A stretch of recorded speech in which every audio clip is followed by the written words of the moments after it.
Okay, so you want to buy an oil refinery. Find a patch of land, hire some engineers, turn crude oil into gasoline and diesel, watch the money flow in. Simple enough. Here's the strange part.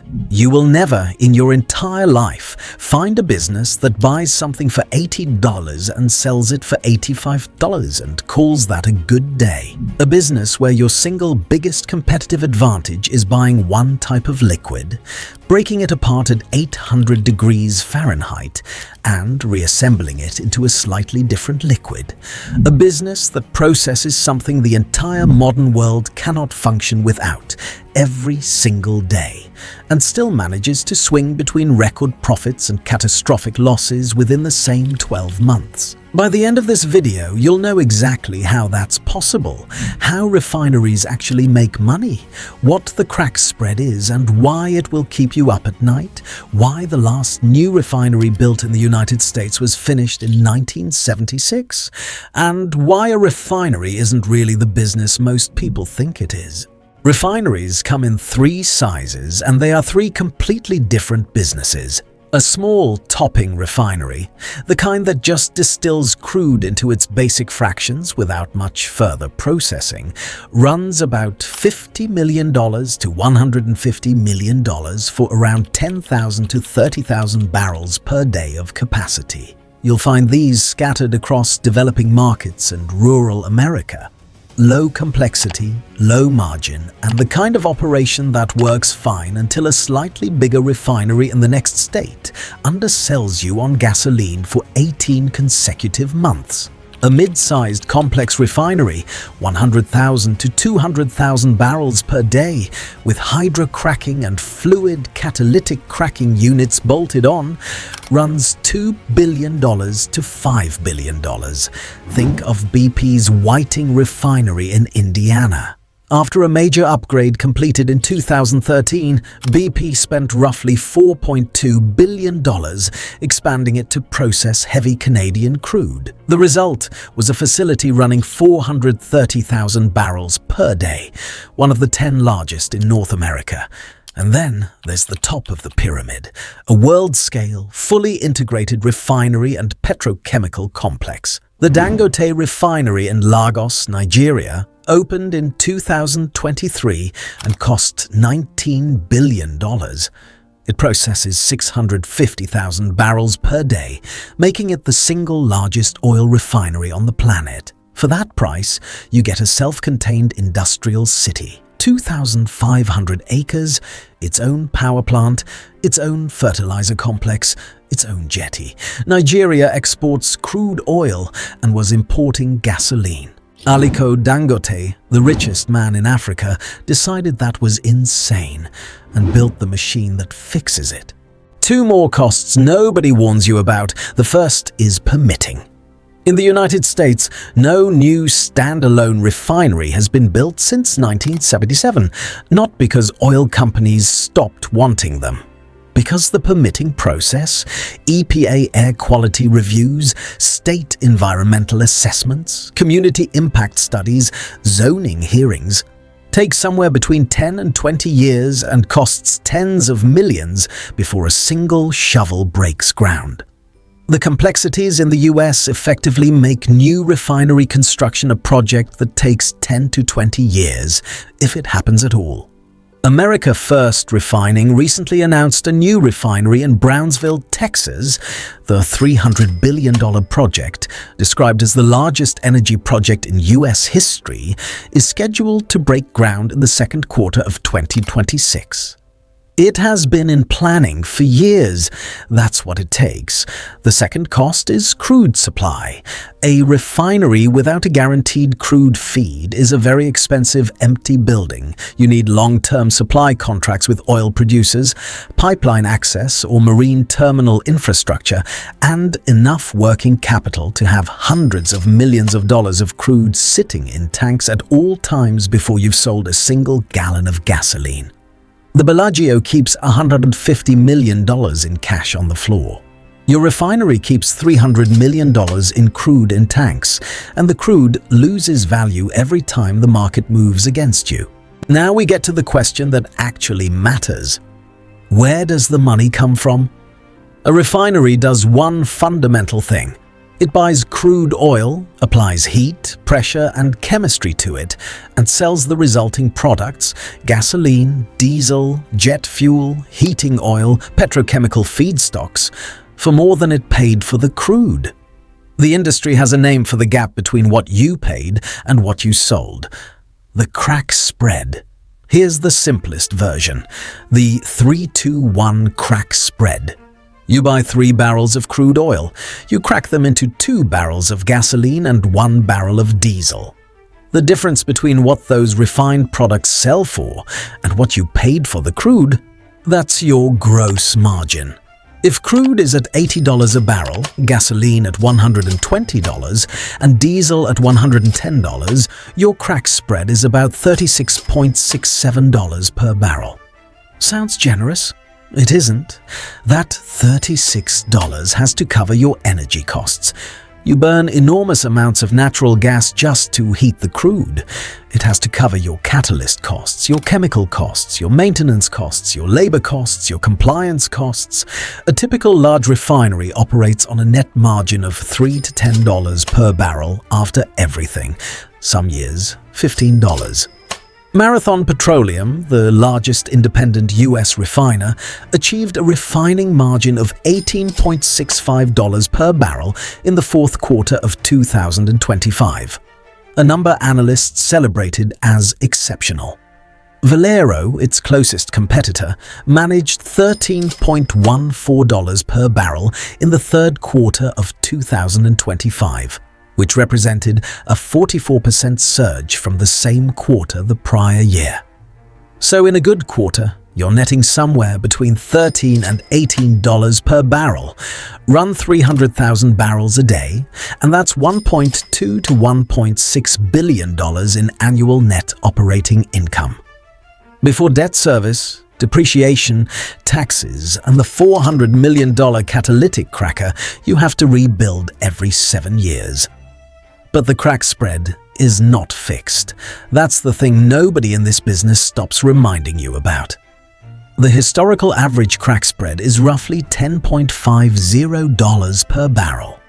In 2022, after the Russian invasion of Ukraine disrupted global supply chains, crack spreads blew out to $35 and refiners posted record profits.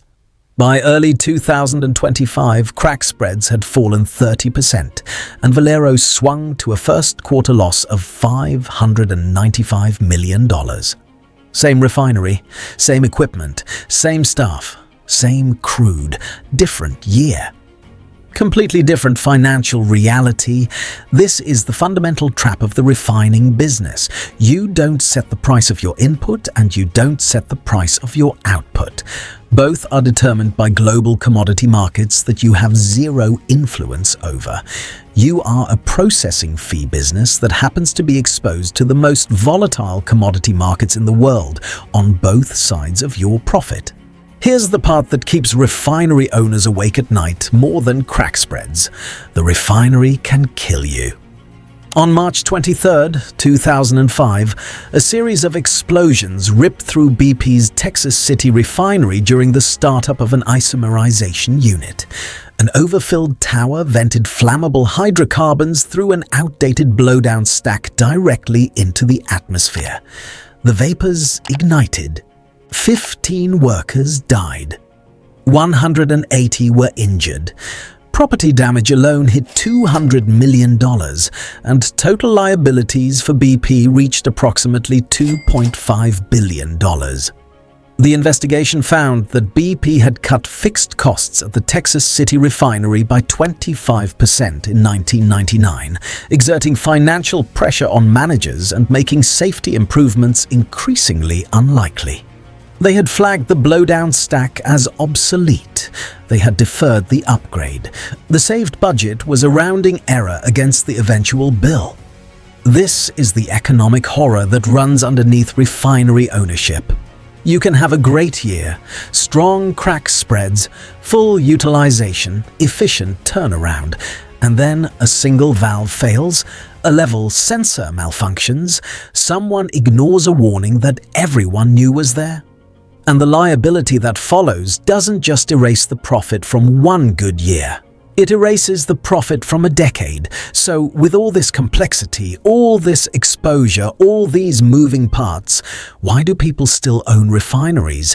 Because when it works in a very specific and powerful way. The world uses about 100 million barrels of refined petroleum products every single day. Aviation, trucking, chemicals, plastics, pharmaceuticals, all of it flows through a refinery at some point. And unlike oil production, which requires finding new reserves, or renewable energy, which requires building new capacity, refining capacity is fixed. You cannot quickly add it. Industry experts expect refining capacity to shrink by 10% to 30% over the next decade.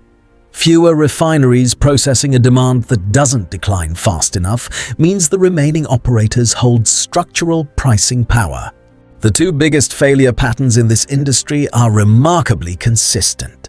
Every famous refinery bankruptcy traces back to one of them. Mistake 1. Wrong crude diet. A refinery is not a universal machine.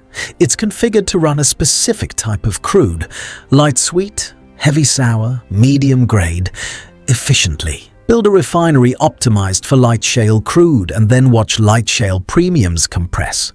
Or worse, finance your refinery assuming cheap heavy crude from Venezuela and then watch sanctions close that supply route.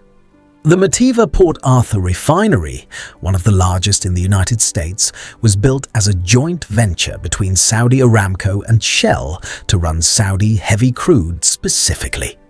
The moment that crude supply relationship is disrupted, the economics of the entire facility shift. Your machine is a prisoner of its own design. Mistake 2.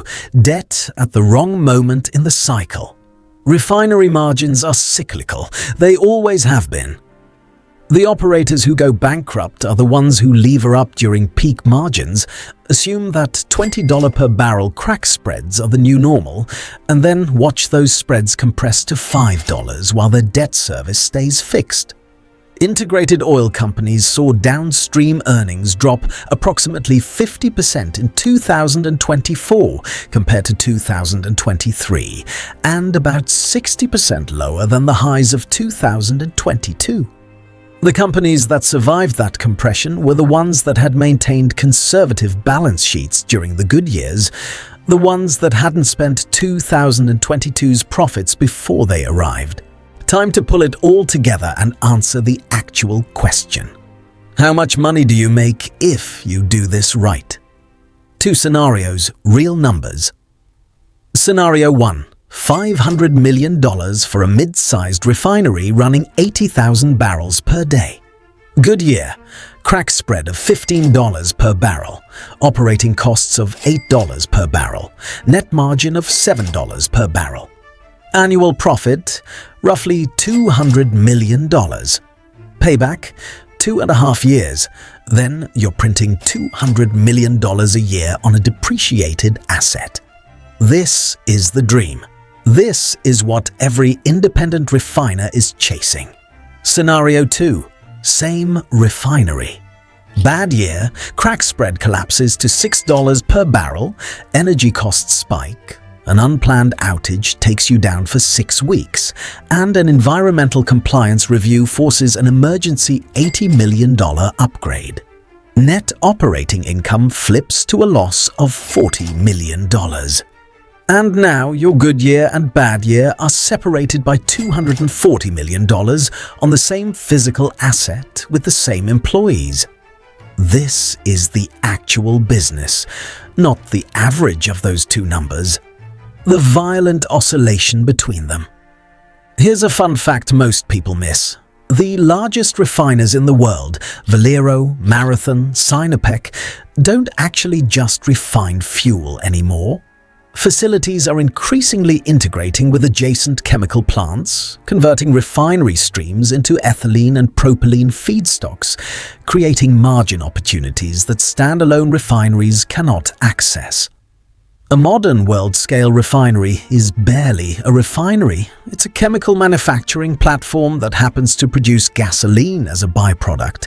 And if you survive long enough in this business, you become something specific. Valero Energy started buying refineries in the 1980s when nobody wanted them.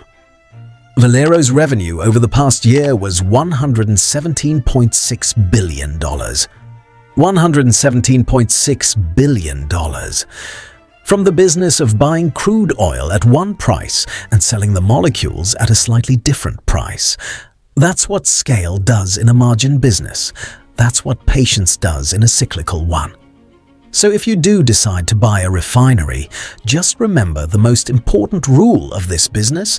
You don't control the crude price, you don't control the product price, you don't control the regulations, the weather, the geopolitics, or the next administration's fuel standards. What you control is the machine, how well it runs, how efficiently it converts, how much it costs you per barrel to stay in the game. Because in refining, the winner isn't whoever has the biggest margin in a good year, it's whoever survives long enough to still be running when the spread comes back.